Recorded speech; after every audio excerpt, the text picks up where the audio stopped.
Bienvenue dans l'actu. Au sommaire cette semaine, sortez les manteaux et les pneus neige, l'hiver s'est installé en Alsace. Une soirée spéciale pour les jeunes brevettistes de Reichshofen. Et tout de suite partons du côté d'un marché de Noël coutumier. Le marché de Noël de Niederbronn-les-Bains a débuté le premier week-end de décembre, avec une décoration de l'artiste Edgar Mahler et chaque week-end une animation musicale et plein d'autres animations, notamment pour les enfants avec le rail. Toutes ces festivités attirent de plus en plus de monde.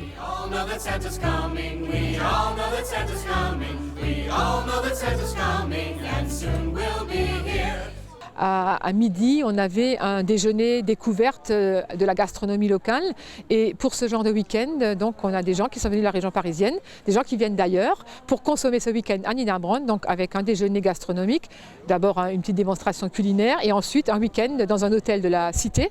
Et c'est vrai que de plus en plus, on développe ce genre de produits parce que là aussi, nos touristes, que ce soit parisiens ou du nord de la France, viennent chez nous et maintenant recherchent de plus en plus les petits marchés.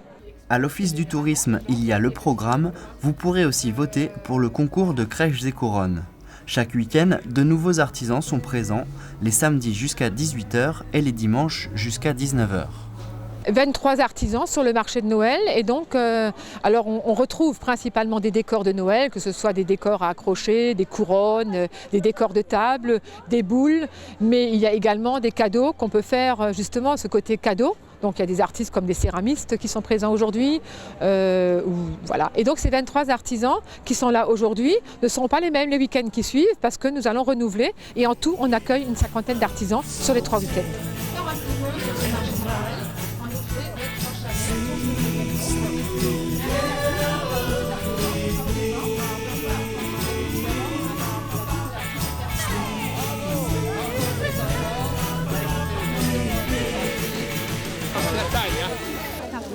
Dimanche 19, lors d'une balade comptée à la lanterne, vous apercevrez peut-être le Père Noël si vous ne l'avez pas déjà vu l'un des samedis précédents.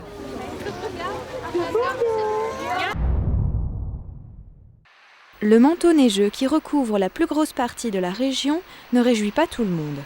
Depuis quelques jours, la circulation reste difficile sur les routes alsaciennes. De nombreux automobilistes prévoyants ont déjà fait monter les pneus neige sur leurs voitures, mais pour les retardataires, la surprise est de taille. Les garagistes sont inondés de coups de téléphone, les délais pour les rendez-vous sont longs et les stocks de pneus se vident à vive allure. En ce moment, c'est le bordel au niveau des pneus neige. Nous avions commandé un stock assez important, nous l'avons vendu. Nous avons recommandé un deuxième stock, on n'a eu que la moitié. On a recommandé un troisième stock, on s'est fourni. On a eu 30% et là en ce moment, depuis 8 jours, le téléphone sonne toute la journée et on essaie de satisfaire les clients, mais c'est très très difficile. Jusqu'à présent, il n'existe aucune loi française obligeant les automobilistes à s'équiper en pneus hiver. Pourtant, il reste vivement conseillé et obligatoire si l'on passe la frontière allemande ou autrichienne par exemple.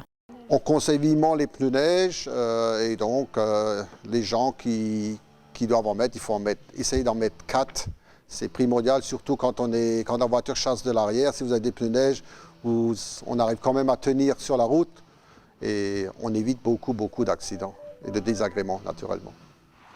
Dotés d'une meilleure adhérence et d'un profil plus profond permettant l'évacuation optimale de la neige, les pneus hiver sont utiles par les températures inférieures à 7 degrés et sur route mouillée, enneigée ou verglacée. Voilà, à droite le pneu été, à gauche le pneu hiver. Donc là on voit la différence qu'ici on a une gomme plus tendre avec des lamelles. Hein.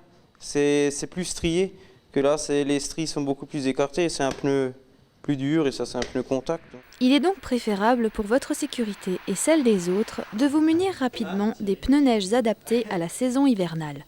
Pensez également à changer de liquide lave-glace pour que celui-ci ne gèle pas et pour les plus paresseux d'entre vous, d'une bombe de dégivrant. Bonne route à tous et restez vigilants.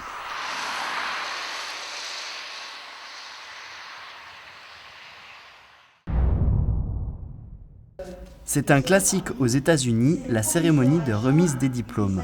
Mais lundi 6 au soir, c'était une nouveauté pour les anciens collégiens. La nouvelle principale, Madame Andersen, a organisé la soirée car il y a plusieurs raisons de fêter la réussite du brevet et du certificat de formation générale. La réussite, elle est facteur de motivation, et c'est bien cela qu'on cherche à mettre en avant chez nos anciens élèves, parce que certes, ils ont eu donc une réussite pour le brevet ou le CSG, mais on souhaite qu'ils continuent à s'inscrire dans un parcours de réussite. La deuxième raison, c'est qu'il me semble important de montrer que les jeunes portent aussi des valeurs positives. Partenaire de la soirée, le Lions Club de Niederbronn-les-Bains a présenté ses actions avant de remettre quelques livres de photos, quête de lumière. En fait, nous faisons beaucoup d'actions pour les personnes âgées, pour les handicapés, mais nous faisons également des actions pour les jeunes, et notamment ce soir, j'ai été très heureuse de remettre un superbe livre d'un auteur local, donc Bernard Bischoff, aux 16 élèves méritants de Reichshofen. Chaque livre a été dédicacé par l'auteur. Bien entendu, les autres élèves n'ont pas démérité, ils ont tous eu de bonnes notes puisqu'ils sont 82% à avoir obtenu leur brevet. Une fierté pour les familles et les enseignants. Souhaitons-leur la même réussite au baccalauréat. Information de dernière minute. Le Bas-Rhin, comme 7 autres départements, est en vigilance orange pour des risques de crues importantes. L'eau menace les habitations et les voies de circulation, notamment pour la Zinzelle. Même si l'alerte est ou a été levée, les nombreuses précipitations et la fonte des neiges ont déjà fait sortir la Zorn de son lit et causé des dégâts à Orfelden.